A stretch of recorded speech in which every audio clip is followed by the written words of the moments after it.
ಶಿವಮೊಗ್ಗ ನಗರದ ಹೊರವಲಯ ಊರುಗಡೂರಿನಲ್ಲಿ ಎಸ್ಎಸ್ಎಲ್ಸಿ ವಿದ್ಯಾರ್ಥಿಯೊಬ್ಬನನ್ನು ಅಪ್ರಾಪ್ತ ವಯಸ್ಕ ಬಾಲಕರ ಗುಂಪೊಂದು ಹತ್ಯೆ ಮಾಡಿದೆ. ಈ ಘಟನೆಯ ಬೆನ್ನಲ್ಲೇ ನಿನ್ನೆ ರಾತ್ರಿ ಬೆಳವಣಿಗೆಗಳು ನಡೆದಿದ್ದು, ಶಿವಮೊಗ್ಗ ನಗರದ ಎಲ್ಲೆಡೆ ಪೊಲೀಸರು ಅಲರ್ಟ್ ಆಗಿದ್ದಾರೆ. ಊರುಗಡೂರಿನ ಶಾಲೆಯೊಂದರಲ್ಲಿ 10ನೇ ತರಗತಿ ಓದುತ್ತಿದ್ದ ವಿದ್ಯಾರ್ಥಿಯು ತನ್ನ ಶಾಲೆಯಲ್ಲಿನ ಸ್ಪೆಷಲ್ ಕ್ಲಾಸ್ ಮುಗಿಸಿ ಮನೆಗೆ ಹೋಗುತ್ತಿದ್ದ. ಇದೇ ವೇಳೆ ದಾರಿಯಲ್ಲಿ 5-6 ಬಾಲಕರ ಗುಂಪು ಈತನ ಮೇಲೆ ಹಲ್ಲೆ ನಡೆಸಿದೆ. ಮೂಲಗಳ ಪ್ರಕಾರ ಹಲ್ಲೆ ನಡೆಯುತ್ತಿದ್ದ ಜಗಳ ಬಿಡಿಸಲು ಹೋದ ಸಂದರ್ಭದಲ್ಲಿ ಬಾಲಕನ ಮೇಲೆ ಹಲ್ಲೆಯಾಗಿದೆ. ಈ ವೇಳೆ ಗಂಭೀರವಾಗಿ ಪೆಟ್ಟು ಬಿದ್ದ ಹಿನ್ನೆಲೆಯಲ್ಲಿ ಬಾಲಕ ಕುಸಿದು ಬಿದ್ದಿದ್ದಾನೆ. ತಕ್ಷಣವೇ ಆತನನ್ನು ಆಸ್ಪತ್ರೆಗೆ ಸಾಗಿಸಲಾಯಿತಾದರೂ ಮಾರ್ಗ ಮಧ್ಯೆ ಆತನು ಸಾವನ್ನಪ್ಪಿದ್ದಾನೆ. ಕೃತ್ಯ ಎಸಗಿದವರು ಸಹ ಬಾಲಕ ಓದುತ್ತಿರುವ ಶಾಲೆಯ ಡ್ರಾಪ್ಔಟ್ ವಿದ್ಯಾರ್ಥಿಗಳು ಎನ್ನಲಾಗಿದೆ.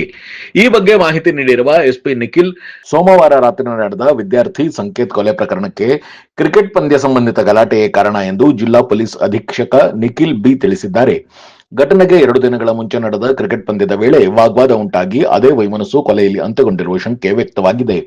ಈ ಪ್ರಕರಣದಲ್ಲಿ ಈಗಾಗಲೇ 7 ಮಂದಿಯನ್ನು ವಶಕ್ಕೆ ಪಡೆದುಕೊಂಡಿದ್ದು, ಆರೋಪಿಗಳನ್ನು ಗಾಂಜಾ ಸೇವನೆ ಪರೀಕ್ಷೆಗೆ ಒಳಪಡಿಸಲಾಗುವುದು ಎಂದು ಎಸ್ಪಿ ಹೇಳಿದ್ದಾರೆ. ಪ್ರಕರಣದ ಸಮಗ್ರ ತನಿಖೆಗೆ ವಿಶೇಷ ತನಿಖಾ ತಂಡವನ್ನು ರಚಿಸಲಾಗಿದ್ದು, ಈ ಪ್ರದೇಶದಲ್ಲಿ ಮಾದಕ ವಸ್ತುಗಳ ಹಾವಳಿ ಕುರಿತು ಸಹ ತನಿಖೆ ನಡೆಯುತ್ತಿದೆ. ಸ್ಥಳೀಯರ ಭದ್ರತೆಗೆ ಹೆಚ್ಚುವರಿ ಪೊಲೀಸ್ ಬಲ ನಿಯೋಜನೆ ಹಾಗೂ ಉಪ ಪೊಲೀಸ್ ಠಾಣೆ ತೆರೆಯುವ ಕ್ರಮ ಕೈಗೊಳ್ಳಲಾಗುತ್ತದೆ ಎಂದು ಅವರು ಮಾಹಿತಿ ನೀಡಿದರು. ಈ ಮಧ್ಯೆ ಮೃತ ಸಂಕೇತ್ ಕುಟುಂಬಕ್ಕೆ ಸರ್ಕಾರದಿಂದ 15 ಲಕ್ಷ ರೂಪಾಯಿ ಪರಿಹಾರವನ್ನು ಘೋಷಿಸಲಾಗಿದೆ.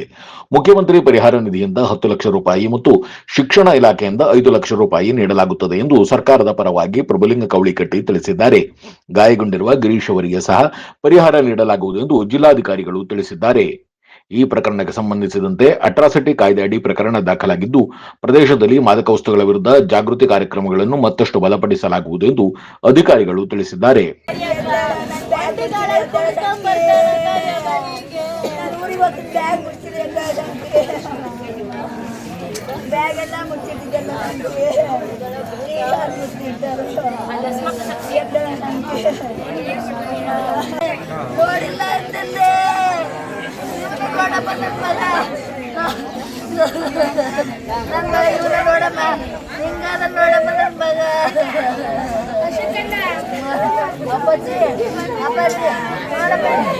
ಸಣ್ಣ ಬ್ರೇಕ್ ನಂತರ ಪ್ರಕರಣದ ಬಗ್ಗೆ ಊರುಗಡೂರು ಸ್ಥಳೀಯರು ಏನು ಹೇಳಿದ್ರು ಕೇಳೋಣ ಬನ್ನಿ.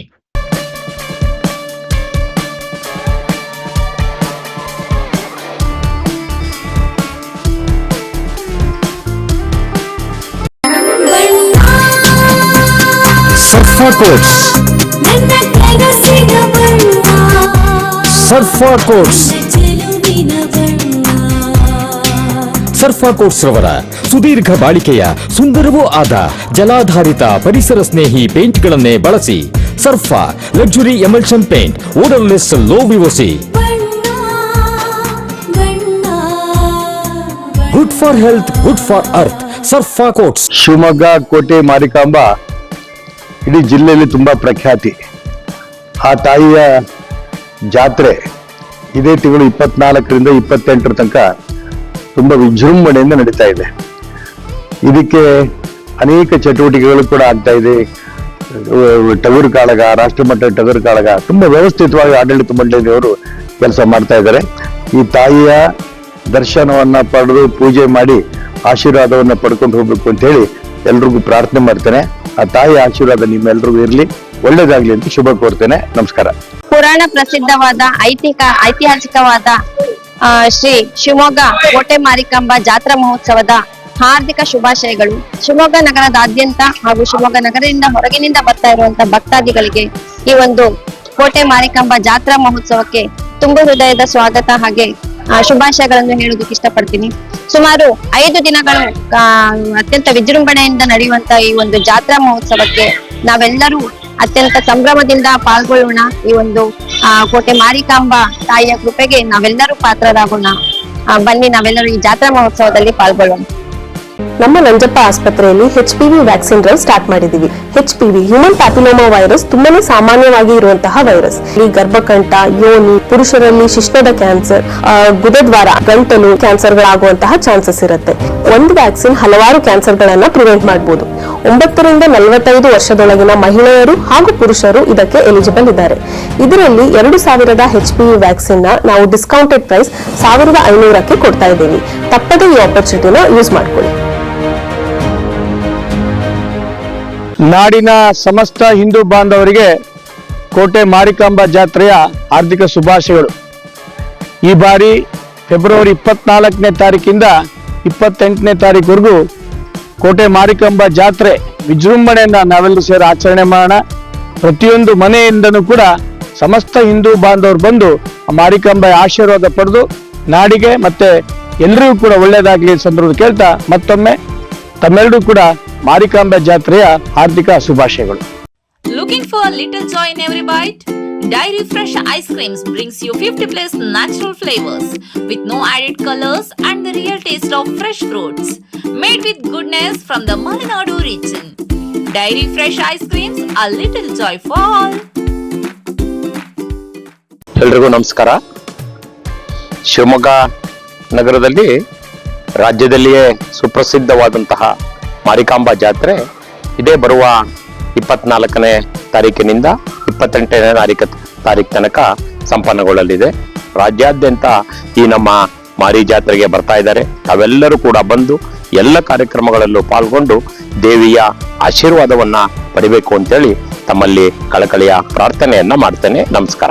ನಮಸ್ಕಾರ ಬಂಧುಗಳೇ, ನನ್ನ ಹೆಸರು ಹಾರ್ಮೋನ್ ಅಂತ. ಅಖಿಲ ಕರ್ನಾಟಕ ಡಿ.ಕೆ. ಶಿವಕುಮಾರ್ ಅಭಿಮಾನಿಗಳ ಸಂಘ ಶಿವಮೊಗ್ಗ ಜಿಲ್ಲೆ. ಪ್ರತಿ ವರ್ಷದಂತೆ ಈ ವರ್ಷವೂ ಮಾರಿ ಜಾತ್ರೆ ಹಬ್ಬ ನಡೀತಾ ಇದೆ. ಈ ಒಂದು ಮಾರಿ ಹಬ್ಬದ ದೇವಸ್ಥಾನ 500 ವರ್ಷದ ಇತಿಹಾಸದ ದೇವಸ್ಥಾನ. ಇಡೀ ರಾಜ್ಯ ಮತ್ತು ರಾಷ್ಟ್ರ ಮಟ್ಟದಲ್ಲಿ ಪ್ರಸಿದ್ಧಿ ಹೊಂದಿದೆ.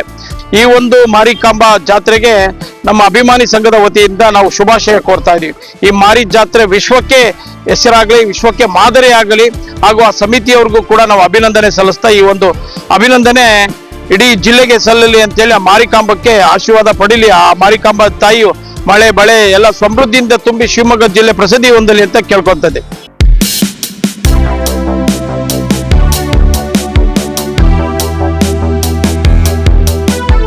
ಎರಡ್ 2026 ಶಿವಮೊಗ್ಗ ಶ್ರೀ ಕೋಟೆ ಮಾರಿಕಾಂಬೆ ಐತಿಹಾಸಿಕ ಕೋಟೆ ಶ್ರೀ ಮಾರಿಕಾಂಬೆ ಜಾತ್ರೆಗೆ ಬರ್ತಿರುವಂತ ಎಲ್ಲ ಭಕ್ತಾದಿಗಳಿಗೆ ಆರ್ಥಿಕವಾಗಿ ಸ್ವಾಗತ ಕೋರ್ತಾ ಇದ್ದೀನಿ.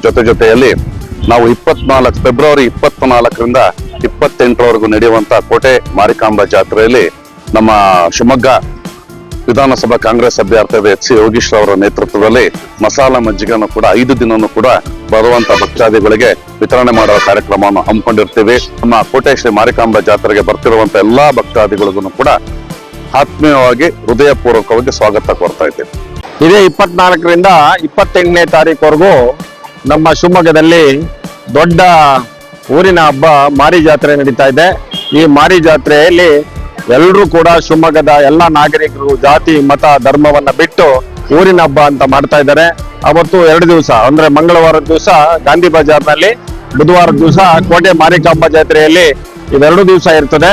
ಈ 2 ದಿವಸಲ್ಲೂ ಕೂಡ ಅದ್ದೂರಿಯಿಂದ ಮಾಡಿ ಶಿವಮೊಗ್ಗದ ನಾಗರಿಕರಿಗೆ ಮಾತ್ರ ಅಲ್ಲ, ಇಡೀ ಎಲ್ಲಾ ಸಮುದಾಯಕ್ಕೂ ಕೂಡ ತಾಯಿ ಆಶೀರ್ವಾದವನ್ನು ಮಾಡಿ ಬೆಳೆ ಜಾಸ್ತಿ ಆಗಿ ಎಲ್ರಿಗೂ ಕೂಡ ಆರ್ಥಿಕ ಸಂಪನ್ಮೂಲಗಳನ್ನು ಜಾಸ್ತಿ ಮಾಡ್ಲಿ ಅಂತೇಳಿ ಕೋರ್ತಾ ಇವತ್ತು ಎಲ್ರಿಗೂ ಕೂಡ ಮಾರಿ ಜಾತ್ರೆಯನ್ನ ಶುಭಾಶಯನ ಹೇಳ್ತೀನಿ. ನಮಸ್ಕಾರ. ಶಿವಮೊಗ್ಗದಲ್ಲಿ ಮಾರಿಕಾಂಬಾ ಜಾತ್ರೆ ನಡೆಯುತ್ತೆ 24ನೇ ತಾರೀಕಿಂದ. ಎಲ್ಲರಿಗೂ ಶುಭ ಹಾರೈಸ್ತೇನೆ. ಇದು ಹೆಣ್ಣು ಮಕ್ಕಳಿಗೆ ವಿಶೇಷವಾಗಿ ತವರಿಗೆ ಬರ್ತಾರೆ, ಬಾಗ್ನ ದೇವ್ರು ಕೊಟ್ಟು ತಮ್ಮ ವೈವಾಹಿಕ ಜೀವನದಲ್ಲಿ ಒಳ್ಳೇದಾಗ್ಲಿ ಅಂತ ಬಯಸ್ತಾರೆ. ಅದೊಂದೇ ಅಲ್ಲ, ಬಾಳೆ ಬೆಳೆ ಚೆನ್ನಾಗಿ ಎಲ್ಲರೂ ಚೆನ್ನಾಗಿ ಬಾಳ್ಬೇಕು ಅಂತ ಒಂದು ಹಾರೈಕೆ. ಹಾಗಾಗಿ 3 ವರ್ಷಕ್ಕೊಂದ್ಸತಿ ಜಾತ್ರೆ ನಡೆಯುತ್ತೆ. ಇದರ ಉದ್ದೇಶ ಇಷ್ಟೇ, ಸರ್ವೇ ಜನ ಸುಖಿನೋ ಭವಂತು. ಆ ದೇವತೆ ಎಲ್ಲರನ್ನು ಕಾಪಾಡಿ ಸುರಕ್ಷಿತವಾಗಿರ್ಬೇಕು ಅಂತ ಸರ್. ನಾನಿಲ್ಲಿ ಸೂಳೆಬೆಲೆ ಸುಮಾರು ಅಲ್ಲೇ ಹುಟ್ಟಿರೋದು. ಸುಮಾರು 45 ವರ್ಷ ಇದೆ ಹುಟ್ಟಿರೋದು ನಾನಲ್ಲೇ ಸರ್. ಅಲ್ಲಿ ಸೋಷಲ್ ವರ್ಕರ್ ಮುಜೀಮ್ ಅಂತ ನನ್ನ ಹೆಸರು, ಸೋಷಲ್ ವರ್ಕ್ ಮಾಡ್ತೀನಿ ಸರ್. ಏನೂ ಇಲ್ಲ ಸರ್, ಏನೋ ಸ್ಕೂಲಲ್ಲಿ ಏನೋ ಎಕ್ಸ್ಟ್ರಾ ಕ್ಲಾಸಸ್ ಇದೆ, ಎಕ್ಸಾಮ್ ನಡೀತಿದೆ ಅಂತ 2-3 ಮಕ್ಕಳು ಇದೆಲ್ಲ ಅಲ್ಲಿ ಓದೋಕ್ಕೆ ಲಾಸ್ಟಿಗೆ ಬೀಗ ಹಾಕೊಂಡು ಹೋಗ್ತಿರಂತೆ. ನಮಗೆ ಗೊತ್ತಿಲ್ಲ, ಅಚಾನಕ್ ಗೊತ್ತಾಯಿತು. ನಾವೆಲ್ಲ ಸ್ಪಾಟಲ್ಲಿ ಹೋಗಿದ್ದಕ್ಕೆ ಯಾರೋ ಹಿಡ್ದು ಒಂದು 5-6 ಜನ ಹುಡುಗರು, ಮುಸ್ಲಿಮ್ಸ್ ಹುಡುಗರು ಬಂದು ಹೊಡೆದು ಅವನಿಗೆ ಇನ್ನೊಬ್ಬನಿಗೆ ಹೊಡೆದು ಹೋಗಿರೋದು. ಇವನು ಬಿಡ್ಸೋಕೆ ಹೋಗಿದ್ದಾನೆ ಪಾಪ, ಒಳ್ಳೆ ಹುಡುಗ, ಒಳ್ಳೆ ಎಜುಕೇಟೆಡ್ ಸರ್, ಅದು ತೊಂದರೆ ಇಲ್ಲ. ಬಿಡ್ಸೋಕೆ ಹೋಗೋ ಟೈಮಲ್ಲಿ ಇವನಿಗೆ ನಾವು ಹೊಡೆದಿರಂತೆ ಗೊತ್ತಾಯಿತು. ನಮ್ಮ ಇಮಿಟ್ಲಿ ಹೋಗಿ ಎಲ್ಲ ಜನ ಸೇರಿದ್ದು. ಅವ್ರಿಗೆ ನಮ್ಮ ಜೊತೇಲಿ ಇದ್ದೀವಿ ನಾವು, ನಮ್ಮ ಮುಸ್ಲಿಂ ಸಹೋದರ ನಿಮ್ಮ ಜೊತೆಲಿದ್ದೀವಿ. ನಮ್ಮ ಮಕ್ಕಳು ಸತ್ತೋಗಿರೋದವನು, ಬೇರೆ ಮಕ್ಕಳಂತ ನಾವು ಭಾಳ ಜೊತೆಲಿದ್ದೀವಿ ಸರ್.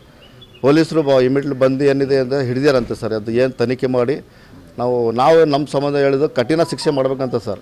ಸುಮ್ಮನೆ ಹೋಗೋದು 4 ದಿವಸದಲ್ಲಿ ಬಿಡೋದಂತ ಮಾಡಿದರೆ ಕಷ್ಟ ಆಗುತ್ತೆ. ಆ ಮಕ್ಕಳು ಇದೆಲ್ಲ ಒಳ್ಳೆತನ ಅಲ್ಲ ಸರ್. ಮಕ್ಕಳು ಅಫ್ನಾನ್ ಅಂತ ಇದ್ದಾರಲ್ಲ, ಮದರಿಪಳ್ಳ ಹುಡುಗ, ಅವನು ಮುಸ್ಲಿಮ್ಸ್ ಇದ್ದಾನಲ್ಲ ಅಫ್ನಾನ್ ಅಂತ ಮೇನ್ ಹುಡುಗ.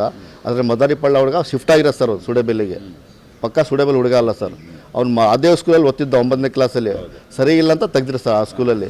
ಇವನು ಒಬ್ಬನೇ ಕಡೆಯಿಂದ ಎಲ್ಲ ಮಕ್ಕಳು ಹಾಳಾಗ್ತೀರ ಅಂತ ತೆಗ್ದಿರ ಸರ್.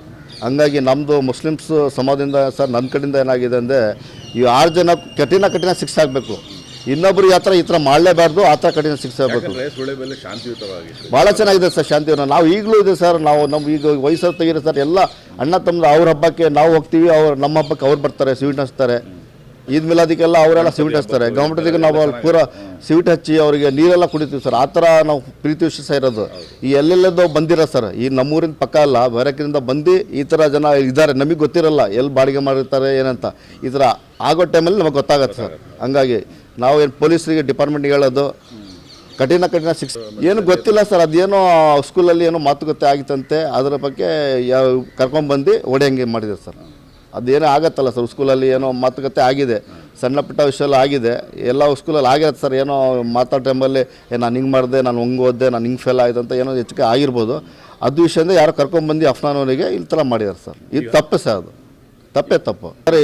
ನೋಡಿ ನಮ್ಮದು ರಂಜಾನ್ ಹಬ್ಬ ಉಪವಾಸ ಇದೆಯಲ್ಲ, ಈಗ ನಮ್ಮ ಊರಿನ ದೊಡ್ಡ ಹಬ್ಬ ಜಾತ್ರೆ ಇದೆ, ನಮ್ಮ ರಂಜಾನ್ ತಿಂಗಳು ಉಪವಾಸ ಇದೆ, ಎಲ್ಲ ಉಪವಾಸ ಇದ್ದೀವಿ ಸರ್ ನಾವು.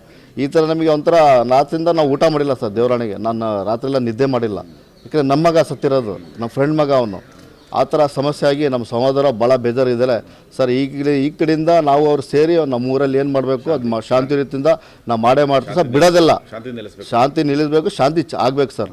ಮೊದಲೇ 40-30 ವರ್ಷದಿಂದ 20 ವರ್ಷದಿಂದ ಹೆಂಗೆ ಶಾಂತಿ ಇದ್ದೀವಿ ಹಂಗೆ ಇರುತ್ತೆ ಸರ್. ನಾವು ಮಿಸ್ ಮಾಡಲ್ಲ. ನಾವೆಲ್ಲ ಹಿಂದೂ ಜನ, ನಾವು ಬಾಯಿ ಆಗಿ ನಾವು ಒಳ್ಳೆ ರೀತಿಯಿಂದ ಇರ್ತೀವಿ ಸರ್. ಸದ್ಯದ ವಾತಾವರಣ ಎಲ್ಲರ ಮನಸ್ಥಿತಿ ಸರಿ ಇಲ್ಲ.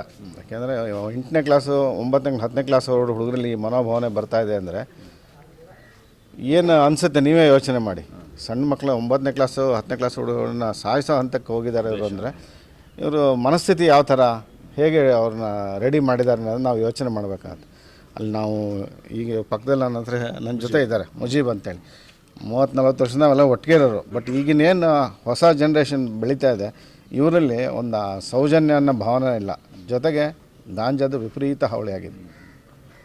ಇದಕ್ಕೆ ಪೊಲೀಸರು ಏನು ಮಾಡ್ತಾರೆ, ಅವ್ರದ್ದು ಇವತ್ತು ಹಿಡ್ಕೊಂಡು ಹೋಗ್ತಾರೆ, ನಾಳೆ ಬಿಡ್ತಾರೆ, ಮೇಲೆ ಬಿಡಿಸ್ಕೊಂಬರ್ತಾರೆ. ಇದಕ್ಕೆ ಕಾರಣ ಯಾರು ಹೇಳಿ?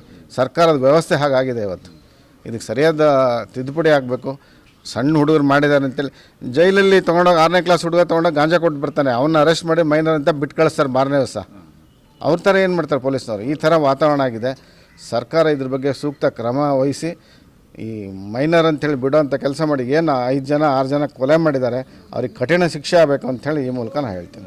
ಇವತ್ತು ವಾತಾವರಣ ಶಿವಮೊಗ್ಗ ನಗರದಲ್ಲಿ ನೀವು ಹೋಗಿ ಯಾರಿಗಾರ ಕೇಳಿ ನೋಡಿ, ಹಬ್ಬ ಇದೆ ಸೂಳೆಬೈಲ್ ಅಂತಂದ್ರೆ ನೀನು ಅಲ್ಲಿ ಹಾಕಿದ್ಯಪ್ಪ ಅನ್ನೋ ವಾತಾವರಣ ಇದೆ. ಕೇಳಿ ಮುಜೀಬರಿಗೆ, ಅವರೇ ಹೇಳ್ತಾರೆ ಅಣ್ಣ ಇದೇನು ನಮ್ಮ ವಾತಾವರಣ ಈ ಥರ ಆಗಿದೆ, ಮುಂಚೆಲ್ಲ ಎಷ್ಟು ಚೆನ್ನಾಗಿದ್ವಿ ಅಂಥೇಳಿ. ಈ ವಾತಾವರಣ ಹೇಗಿದ್ರೆ ಮಕ್ಕಳಲ್ಲಿ ಶಿಕ್ಷೆ ಇಲ್ಲ, ಹೆದರಿಕೆ ಇಲ್ಲ ಅವರಿಗೆ. ಶಾಲೆಗಳು ಟೀಚರ್ಸ್ಗೆ ಪಾಠ ಮಾಡುವ ಕಲ್ತ ಹೊಡಿತಾರೆ ಅಂದರೆ ಆ ಮಕ್ಕಳ ನೈತಿಕತೆ ಏನಿದೆ ಲೆಕ್ಕ ಹಾಕಿ. ಯಾರಿಗೆ? 9ನೇ ಕ್ಲಾಸ್ ಫೇಲ್ ಆಗಿದ್ದ ಹುಡುಗ, ಫೇಲ್ ಆದ ಈಗ 10ನೇ ಕ್ಲಾಸ್ ಹುಡುಗ ಓದ್ತಾ ಇದ್ದಾನೆ. ಆ ಹುಡುಗರ ಮೇಲೆ ವೈಷಮ್ಯ ಬಂದಮೇಲೆ ಮಾಡಿರೋದು ಕೆಲಸ ಇದು. ನಮ್ಗಿಂತ ಹುಡುಗರು ಮುಂದೆ ಹೋಗ್ತಾರೆ. ಅಲ್ಲ, ಈ ಥರ ಸಣ್ಣ ಪುಟ್ಟ ಘಟನೆ ಆಗ್ತಾನೆ ಇದೆ. ನಾವು ಇವರು ಊರಿನ ಮುಖಂಡರು ಇವರು ಅಲ್ಲಿ ಮುಜೀಬ್ ಅಂತೆಲ್ಲ ಬಂದ್ಯಾರು ಹೇಳ್ತಾ ಇರ್ತೀವಿ. ನಾವು ಹೇಳಿದ್ರೆ ಇವ್ರ ಮಾತ್ರ ಕೇಳಿಲ್ಲ, ಹೇಳಿದ್ವಿ. ನಾವು ಹೇಳಿದ್ರೆ ಅಣ್ಣ ನಿಮ್ಮ ಪರಿಚಯ ಇದ್ದೀರಿ, ನಿಮ್ಗೆ ಬಿಟ್ಟಿದ್ದೀವಿ, ಇಲ್ಲಾಂದರೆ ಕತೆ ಬೇರೆ ಆಗ್ತಿತ್ತು ಅಂತ ನಮಗೆ ಎದುರಿಸ್ತಾರೆ ಹುಡುಗರು. ಈ ಥರ ವಾತಾವರಣ ಇದೆ ಅಲ್ಲಿ.